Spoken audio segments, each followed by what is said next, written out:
ಈ ದೇಶಕ್ಕೆ ಶ್ರೀಮತಿ ಇಂದಿರಾ ಗಾಂಧಿಯವರು ತುರ್ತು ಪರಿಸ್ಥಿತಿಯನ್ನ ಹೇರಿದ್ರು. ತುರ್ತು ಪರಿಸ್ಥಿತಿಯನ್ನ ಹೇರೋದಕ್ಕೆ ಅವಕಾಶ ಅಥವಾ ಅವಶ್ಯಕತೆ ಅಥವಾ ಸಂದರ್ಭ ಏನಿತ್ತು? 1975 ಇಸ್ವಿ ಜೂನ್ ತಿಂಗಳಿನಲ್ಲಿ ಅಲಹಾಬಾದ್ ಹೈಕೋರ್ಟ್ ಒಂದು ತೀರ್ಪನ್ನ ಕೊಡ್ತು. ಏನು ತೀರ್ಪನ್ನ ಕೊಡ್ತು? ಶ್ರೀಮತಿ ಇಂದಿರಾ ಗಾಂಧಿಯವರ ಆಯ್ಕೆ ಅದು ನ್ಯಾಯಯುತವಾಗಿ ನಡೆದಿಲ್ಲ ಚುನಾವಣೆ. ಹಾಗಾಗಿ ಅವರು ಸಂಸದರ ಸ್ಥಾನಕ್ಕೆ ತಕ್ಷಣಕ್ಕೆ ರಾಜೀನಾಮೆಯನ್ನು ಕೊಡಬೇಕು, ಪ್ರಧಾನಮಂತ್ರಿ ಹುದ್ದೆಯಲ್ಲಿ ಮುಂದುವರಿಯಬಾರದು. ಅಲಹಾಬಾದ್ ಹೈಕೋರ್ಟ್ ತೀರ್ಪು ಕೊಡ್ತು. 1975 ಇಸ್ವಿಯಲ್ಲಿ 77ರವರೆಗೆ ಪ್ರಧಾನಮಂತ್ರಿಯಾಗಿ ಅವರು ಮುಂದುವರೆದ್ರು. ಹೇಗೆ ಮುಂದುವರೆದ್ರು? ಶ್ರೀಮತಿ ಇಂದಿರಾ ಗಾಂಧಿ ಅಧಿಕಾರವನ್ನು ಬಿಟ್ಟು ಕೆಳಗಿಳಿಲಿಲ್ಲ. ಅವರು ದುರ್ಬಳಕೆ ಮಾಡಿದ್ದು ಈ ಸಂವಿಧಾನದ ಆರ್ಟಿಕಲ್ 368 368. ಆರ್ಟಿಕಲ್ 368 ಏನು ಹೇಳುತ್ತೆ? ಸಂವಿಧಾನದ ತಿದ್ದುಪಡಿಯ ಕುರಿತಾಗಿ ಆರ್ಟಿಕಲ್ 360 ಹೇಳುತ್ತೆ. ಅಂಬೇಡ್ಕರ್ ಅವರು ಈ ಸಂವಿಧಾನವನ್ನು ರಚನೆ ಮಾಡುವಾಗ 3 ಅಂಗಗಳನ್ನು ಕೊಟ್ಟಿದ್ರು. ಅದು ಶಾಸಕಾಂಗ, ಕಾರ್ಯಾಂಗ, ನ್ಯಾಯಾಂಗ. ಅಂಬೇಡ್ಕರ್ ಅವರ ಆಶಯ ಏನಿತ್ತು ಅಂದ್ರೆ ಒಬ್ಬರ ಕೈಗೆ ಅಧಿಕಾರ ಹೋಗಬಾರದು. ಶಾಸಕಾಂಗ, ಕಾರ್ಯಾಂಗ, ನ್ಯಾಯಾಂಗ ಅವು ಸ್ವತಂತ್ರವಾಗಿ ಕೆಲಸ ಮಾಡಬೇಕು. ಒಂದರ ಮೇಲೆ ಇನ್ನೊಂದು ದಬ್ಬಾಳಿಕೆಯನ್ನ ಅಥವಾ ಹಸ್ತಕ್ಷೇಪವನ್ನ ಮಾಡಬಾರದು ಅನ್ನೋದು ಅಂಬೇಡ್ಕರ್ ಆಶಯ, ಮೂಲ ಸಂವಿಧಾನದ ಆಶಯ. ಇದನ್ನ ಲೀಗಲ್ ಲ್ಯಾಂಗ್ವೇಜ್ನಲ್ಲಿ doctrine of sovereignty and principle of check and balance ಅಂತ ಹೇಳ್ತಾರೆ. ನ್ಯಾಯಾಂಗ ಶ್ರೀಮತಿ ಇಂದಿರಾ ಗಾಂಧಿ ಅಧಿಕಾರವನ್ನ ಬಿಟ್ಟು ಕೆಳಗಿಳಿಬೇಕು ಅಂತ ಹೇಳ್ತು. ಇಳಿಬೇಕಿತ್ತು. ಶ್ರೀಮತಿ ಇಂದಿರಾ ಗಾಂಧಿ ಕಾರ್ಯಾಂಗದ ಮುಖ್ಯಸ್ಥೆಯಾಗಿದ್ರು. ಪ್ರಧಾನಮಂತ್ರಿಯಾಗಿ ಕಾರ್ಯಾಂಗದ ಮುಖ್ಯಸ್ಥೆಯಾಗಿ ಸಂವಿಧಾನದ ದುರ್ಬಳಕೆಯನ್ನ ಹೇಗೆ ಮಾಡಿಕೊಂಡ್ರು ಅಂದ್ರೆ, ಮೇಡಮ್ ಅಮೆಂಡ್ಮೆಂಟ್ ಮಾಡಿಬಿಡೋಣ ಮೇಡಮ್ ಸಲಹೆಯನ್ನ ಕೊಟ್ಟರು. 38ನೇ ತಿದ್ದುಪಡಿಯನ್ನ ತಂದ್ರು. 38ನೇ ಈಗಿನ ಕಾನೂನು ವಿದ್ಯಾರ್ಥಿಗಳು ನೀವು ಕಾನ್ಸ್ಟಿಟ್ಯೂಷನಲ್ ಅಮೆಂಡ್ಮೆಂಟ್ ಅನ್ನ ಓದ್ತೀರಿ ಅಂದ್ರೆ ನಿಮಗೆ ಈ ಒಳರ್ಥಗಳು ಗೊತ್ತಾಗಲ್ಲ. ಅಲ್ಲಿ ಒಳ್ಳೆಯ ಉದ್ದೇಶಗಳನ್ನೇ ಪ್ರೆಡಿಕ್ಟ್ ಮಾಡಿಬಿಡ್ತಾರೆ. ಇದು ಹೇಗೆ ಅಂದ್ರೆ ರೇಷ್ಮೆ ಶಾಲ್ ಒಳಗಡೆ ಏನೋ ಇಟ್ಟು ಹೊಡೆಯೋದು ಅಂತಾರಲ್ಲ, ಆ ರೀತಿ. ಕಾನೂನು ವಿದ್ಯಾರ್ಥಿಗಳು ನೀವು ಅಮೆಂಡ್ಮೆಂಟ್ ಅನ್ನ 38ನೇ ಅಮೆಂಡ್ಮೆಂಟ್ ಓದ್ಬಿಟ್ರಿ ಅಂದ್ರೆ ಏನೂ ತಪ್ಪು ಕಾಣಲ್ಲ ನಿಮಗೆ. ಅದರ ಹಿಂದಿನ ಒಳಾರ್ಥವನ್ನ ನೀವು ಹುಡುಕಿದ್ರೆ ಮಾತ್ರ ನಿಮಗೆ ಗೊತ್ತಾಗೋದು. ಶ್ರೀಮತಿ ಇಂದಿರಾ ಗಾಂಧಿ ಅವರು ಎಮರ್ಜೆನ್ಸಿಯನ್ನ ಡಿಕ್ಲೇರ್ ಮಾಡಿದ್ರು, ಕಾನೂನಾತ್ಮಕವಾಗಿ ಮಾಡಿರ್ಲಿಲ್ಲ.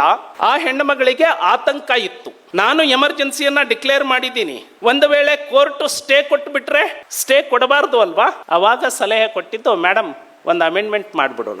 ಆ ಅಮೆಂಡ್ಮೆಂಟೇ 38ನೇ ತಿದ್ದುಪಡಿ. ಆ ತಿದ್ದುಪಡಿಯಲ್ಲಿ ಶ್ರೀಮತಿ ಇಂದಿರಾ ಗಾಂಧಿ ಏನು ಮಾಡ್ತಾರೆ ಅಂದ್ರೆ, ತುರ್ತು ಪರಿಸ್ಥಿತಿಯನ್ನ ಹೇರಿದ ಅಧಿಕಾರವನ್ನ, ರಾಷ್ಟ್ರಪತಿಯ ತೀರ್ಮಾನವನ್ನ ಯಾವುದೇ ನ್ಯಾಯಾಲಯದಲ್ಲಿ ಪ್ರಶ್ನಿಸತಕ್ಕದ್ದಲ್ಲ. ಅಂದ್ರೆ ಕಾರ್ಯಾಂಗ ನ್ಯಾಯಾಂಗದ ಮೇಲೆ ಆಕ್ರಮಣ ಆಯಿತು, ಸ್ವತಂತ್ರವಾಗಿ ಉಳಿಲಿಕ್ಕೆ ಬಿಡ್ಲಿಲ್ಲ. ಆ ತಿದ್ದುಪಡಿಯನ್ನ ಮಾಡಿದ್ರು. ಕಾರಣ ಇಷ್ಟೇ, ಕೋರ್ಟ್ ಸ್ಟೇ ಕೊಡಬಾರದು ಅನ್ನೋ ಕಾರಣಕ್ಕೆ. ಎಮರ್ಜೆನ್ಸಿ ಲೀಗಲೈಸ್ ಆಗೋಯ್ತು, ಅಕ್ರಮ ಸಕ್ರಮ ಆಗೋಯ್ತು ಶ್ರೀಮತಿ ಇಂದಿರಾ ಗಾಂಧಿ ಅವ್ರದ್ದು. ಇನ್ನೊಂದು ಆತಂಕ ಇತ್ತು ಶ್ರೀಮತಿ ಇಂದಿರಾ ಗಾಂಧಿ ಅವರಿಗೆ, ಎಮರ್ಜೆನ್ಸಿ ಏನೋ ಡಿಕ್ಲೇರ್ ಮಾಡಿಬಿಟ್ಟೆ, ಆದ್ರೆ ಅಲಹಾಬಾದ್ ಹೈಕೋರ್ಟ್ ನನ್ನ ಸದಸ್ಯತ್ವವನ್ನ ರದ್ದು ಮಾಡಿದೆ. ಒಂದು ವೇಳೆ ನಾನು ಸುಪ್ರೀಂ ಕೋರ್ಟಿಗೆ ಹೋಗಿದ್ದೀನಿ, ಇಂಟರಿಮ್ ಸ್ಟೇ ಕೊಟ್ಟಿದೆ ಅಷ್ಟೇ, ಎಲ್ಲಾದ್ರೂ ಸುಪ್ರೀಂ ಕೋರ್ಟ್ ಅಲಹಾಬಾದ್ ಕೋರ್ಟ್ ತೀರ್ಪನ್ನ ಎತ್ತಿ ಹಿಡಿದು ಬಿಟ್ರೆ? ಹಾಗಾಗಿ ಮೇಡಮ್ 39ನೇ ತಿದ್ದುಪಡಿಗೆ ಕೈ ಹಾಕಿದ್ರು. ಆ ತಿದ್ದುಪಡಿಯಲ್ಲಿ ಏನು ಬರುದ್ರು ಅಂದ್ರೆ, ಕೇವಲ ಪ್ರಧಾನಮಂತ್ರಿ ಅಂದ್ಬಿಟ್ರೆ ಅದು ಎಲ್ಲರಿಗೂ ಗೊತ್ತಾಗ್ಬಿಡತ್ತೆ. ಈಗಿನ ಕಾನೂನು ವಿದ್ಯಾರ್ಥಿಗಳು ದುರ್ಬಳಕೆ ಮಾಡ್ಕೊಂಡ್ರು ಅಂತ ಮುಂದೆ ಪ್ರಚಾರ ಮಾಡ್ತಾರೆ. ಅದಕ್ಕೆ ಪ್ರಧಾನಮಂತ್ರಿನ ಮಧ್ಯ ಸೇರಿಸೋಣ ಅಂತ ರಾಷ್ಟ್ರಪತಿ, ಉಪರಾಷ್ಟ್ರಪತಿ, ಪ್ರಧಾನಮಂತ್ರಿ, ಸ್ಪೀಕರ್ ಇವರ ಆಯ್ಕೆಯನ್ನ ಯಾವುದೇ ನ್ಯಾಯಾಲಯದಲ್ಲಿ ಪ್ರಶ್ನಿಸತಕ್ಕದ್ದಲ್ಲ. ಇದು 39ನೇ ತಿದ್ದುಪಡಿ. ಅದರ ಉದ್ದೇಶ ಇದ್ದಿದ್ದಷ್ಟೇ, ಶ್ರೀಮತಿ ಇಂದಿರಾ ಗಾಂಧಿಯನ್ನ ಯಾವ ಕೋರ್ಟ್ ಕೂಡ ಅನರ್ಹಗೊಳಿಸಬಾರದು. ಹಾಗಾಗಿ ಇನ್ನೊಂದು ಪಾಯಿಂಟ್ ಅನ್ನ ಸೇರಿಸ್ತಾರೆ ಶ್ರೀಮತಿ ಇಂದಿರಾ ಗಾಂಧಿ, ರೆಟ್ರೋಸ್ಪೆಕ್ಟಿವ್ ಆಗಿ ಇದು ಜಾರಿಗೆ ಬರಬೇಕು ಅಂತ. ಅಂದ್ರೆ ಜೂನ್ ತಿಂಗಳಲ್ಲಿ ಅಲಹಾಬಾದ್ ಕೋರ್ಟ್ ಶ್ರೀಮತಿ ಇಂದಿರಾ ಗಾಂಧಿ ಅನರ್ಹ ಅಂತ ಹೇಳಿಬಿಟ್ಟಿದೆ. ಇದು ಜುಲೈ ಆಗಸ್ಟ್ ಅಲ್ಲಿ ಆದೇಶ ಮಾಡ್ತಾ ಇದ್ದಾರೆ ತಿದ್ದುಪಡಿ. ಹಳೆ ಕೇಸಿಗೆ ಇದು ಅನ್ವಯ ಆಗಲ್ಲ ಅಂತ ಕೋರ್ಟ್ ಹೇಳಿಬಿಟ್ರೆ ಇನ್ನೊಂದು ಲೈನ್ ಸೇರಿಸಿ ಮೇಡಮ್ ಅಂದ್ರು. ಏನ್ ಸೇರಿಸಿದ್ರು? ರೆಟ್ರಾಸ್ಪೆಕ್ಟಿವ್ ಆಗಿ ಪೂರ್ವಾನ್ವಯವಾಗುವಂತೆ ಇದು ಜಾರಿಗೆ ಬರತಕ್ಕದ್ದು.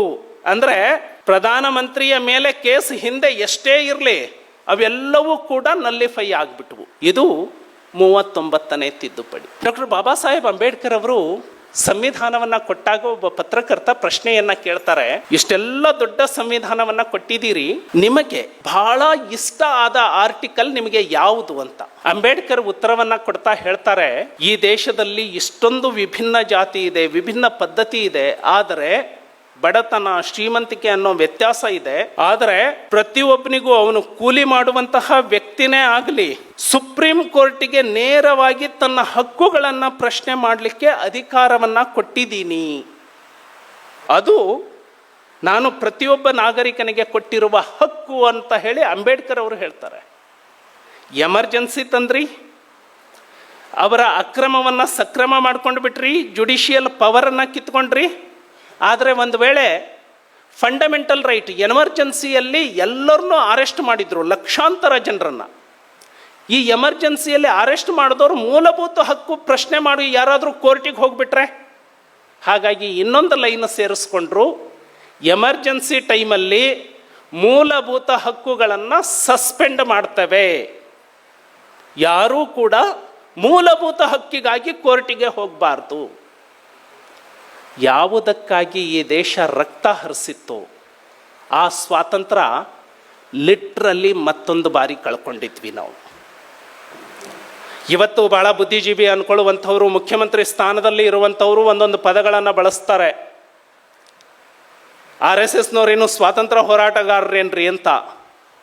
1925ರಲ್ಲಿ ಡಾಕ್ಟರ್ ಹೆಡ್ಗೇವಾರ್ ಅವರಿಗೆ ಈ ಪರಿಕಲ್ಪನೆ ಬಂದಿತ್ತಲ್ಲ, ದೇಶ ಇನ್ನೊಂದು ಸರಿ ಸ್ವಾತಂತ್ರ್ಯ ಕಳ್ಕೋಬಹುದು ಅಂತ ಹೇಳಿ ಏನು ಅಂಬೇಡ್ಕರ್ ಅವರು ಆತಂಕವನ್ನು ಹೊರಹಾಕಿದ್ರಲ್ಲ, 2ನೇ ಬಾರಿಗೆ ಈ ತುರ್ತು ಪರಿಸ್ಥಿತಿಯ ವಿರುದ್ಧ ಹೋರಾಟ ಮಾಡಿ 2ನೇ ಬಾರಿ ಈ ದೇಶ ಸ್ವಾತಂತ್ರ್ಯ ಕಳ್ಕೊಂಡಾಗ ಅದನ್ನು ಮತ್ತೆ ಈ ಅಧಿಕಾರಶಾಹಿಗಳನ್ನು ಕಿತ್ತು ಹಾಕೋದಕ್ಕೆ ಯಾರಾದರೂ ದೊಡ್ಡ ಕೆಲಸವನ್ನು ಮಾಡಿದ್ದಾರೆ ಅಂದರೆ ಅವತ್ತು ಸ್ವಯಂ ಸೇವಕರು ಅಂತ ಹೇಳಿ ನಾವು ಹೆಮ್ಮೆಯಿಂದ ಹೇಳಬೇಕಾಗತ್ತೆ.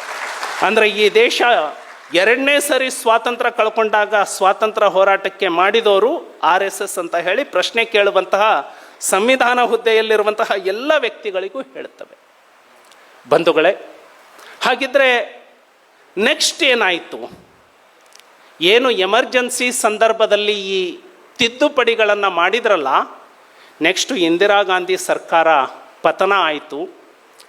ಅದರಲ್ಲಿ ಅಟಲ್ ಬಿಹಾರಿ ವಾಜಪೇಯಿಯವರು, ಲಾಲ್ ಕೃಷ್ಣ ಅಡ್ವಾಣಿಯವರು ಸಮ್ಮಿಶ್ರವಾಗಿ ಒಂದು ಸರ್ಕಾರ ಮಾಡಿದರು. 44ನೇ ತಿದ್ದುಪಡಿಯನ್ನು ಮಾಡೋದ್ರ ಮೂಲಕ ಈ ಎಮರ್ಜೆನ್ಸಿಯ ಎಲ್ಲ ತಿದ್ದುಪಡಿಗಳನ್ನು ಹೊಡೆದು ಹಾಕಿ ಡಾಕ್ಟರ್ ಬಾಬಾ ಸಾಹೇಬ್ ಅಂಬೇಡ್ಕರ್ ಅವರ ಮೂಲ ಸಂವಿಧಾನವನ್ನು ಮತ್ತೆ ಜಾರಿಗೆ ತಂದಿದ್ದು ಅದು 44ನೇ ತಿದ್ದುಪಡಿಯಿಂದ.